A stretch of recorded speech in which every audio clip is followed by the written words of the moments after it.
Careblazer, welcome back. Today we have an exciting, fascinating, interesting topic, and I'm going to show you some real life examples of how it looks. Now, this is a topic that is often misunderstood and not talked about a lot in dementia. We're talking about apraxia. Imagine trying to do something that you want to do, like wake up in the morning and pour yourself a cup of coffee. And even though you want to do it, even though all your muscles are working, you can't do it. This is an incredibly frustrating neurological condition called apraxia. It can be frustrating for the person with dementia, but also for the caregiver.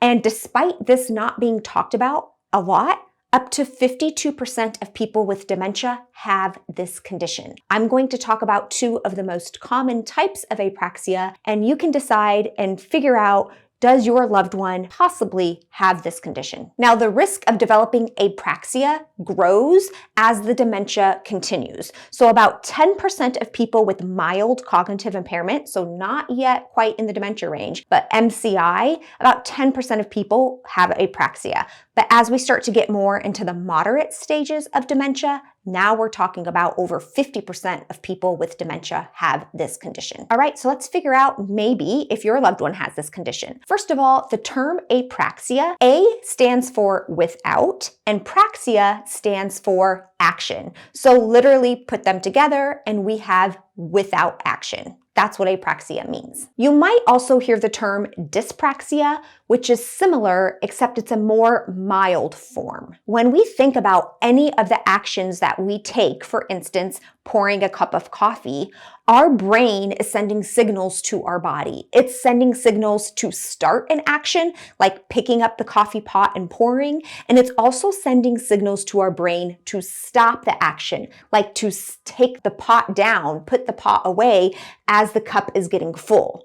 But when somebody has a condition and they have apraxia, the signals to the brain are not happening properly. Apraxia is diagnosed when the person has the physical ability to do the task, their perception, visual ability to do the task is there, and they literally want to do the task. They're trying to cooperate. They would like to fulfill it, but the body does not cooperate. So it has nothing to do with a person's physical pain or arthritis or low vision or anything like that. This is not difficulty with action due to those things. Everything about them has the physical ability to go through with the task, but the brain is just not getting the right signals. It's not communicating the right signals to the body. Now, there are different types of apraxia, and we're going to talk about the two most common types. There's even more than what's included on this list, but the two most common types of apraxia include ideomotor and ideational. Wait till you see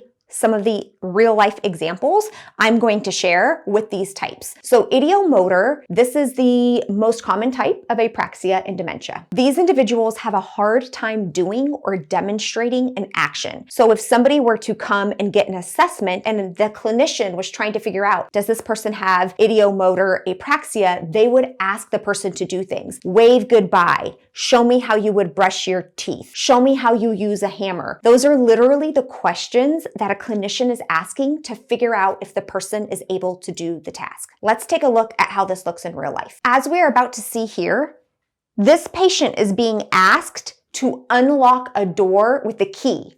We would know it would look something like this. She's having a hard time doing it, and she's just kind of moving her hand like this.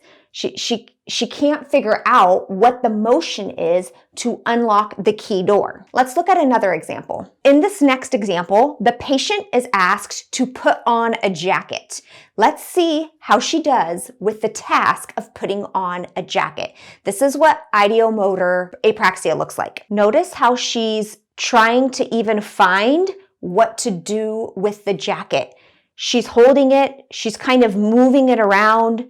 She's looking at different things. She's holding it up.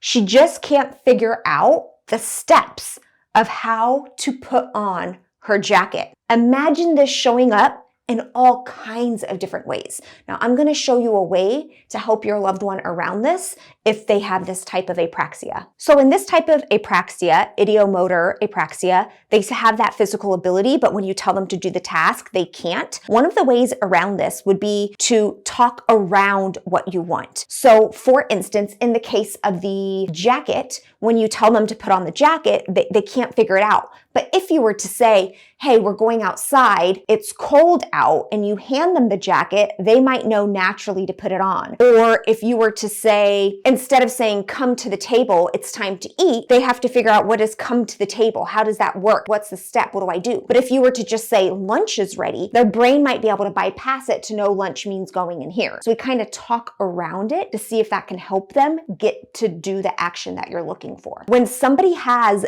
ideomotor apraxia, this means you trying to mirror the activity likely won't work. So sometimes a common tip in dementia is, oh, if they're having trouble brushing their teeth, do it with them, alongside of them. Well, if they have ideomotor apraxia, that's not going to help them. They can't figure it out. So we talk about, oh, it's time for bed. And we walk into the bathroom and start doing the routine. Maybe that would trigger their brain. Now let's talk about the other common kind of apraxia in dementia, and that's ideational apraxia. Now this type of apraxia really has to do with sequencing and the order of steps, like not being able to figure out what comes first and what to do next for a task. For instance, let's say the person's trying to make a peanut butter and jelly sandwich. Well, they might put the two pieces of bread together before they put peanut butter and jelly on the inside of the bread. They just can't get the steps right. Or if you're trying to leave the house and you tell your loved one to put on their shoes and socks, they might put on their shoes before they put on their socks. Let's take a look at how this shows up in a real life example. So in this example, the patient is being asked to take a letter and put it inside of an envelope. So trying to fold a letter and place it in the envelope is the task that we're trying to do here. So she right now has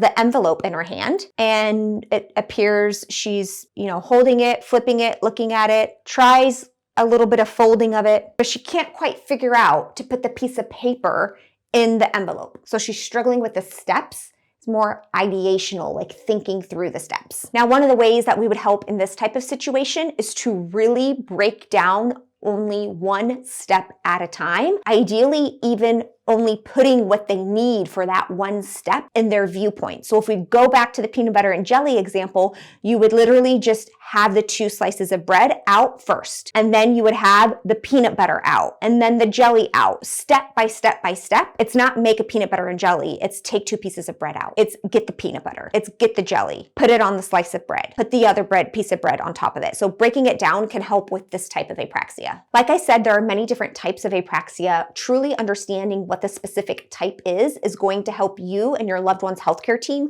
come up with the steps and strategies and support to be able to help your loved one be able to complete the actions that they want and need to have the best quality of life. I hope this video helps explain why your loved one might appear to be able to do some things and then other times might not be able to do it. They might not be able to do the very same thing they were able to do earlier in the day, and it could be all about how it was presented. Now, here's one of the biggest reasons apraxia is often not diagnosed and overlooked. It's often just taken as a symptom of the dementia decline. This is the dementia declining, and it's overlooked as a separate neurological condition. Do you think your loved one has either one of these two types of apraxia? Let me know in the comments below. Now, Careblazer, understanding a lot of the complexities about dementia, the different other neurocognitive and neurological conditions that accompany dementia, all of that can be really helpful if you're looking to actually get more personalized support and join a community of amazing Careblazers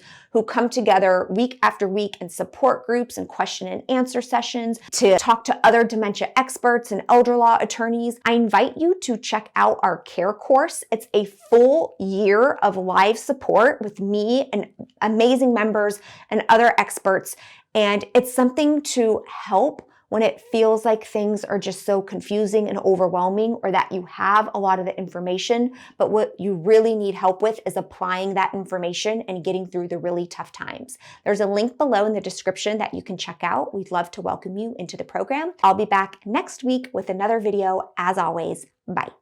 Also, Nico gets a belly rub for every person who subscribes from this video. So if you haven't already, click the red subscribe button. It's totally free, and Nico says thank you very much.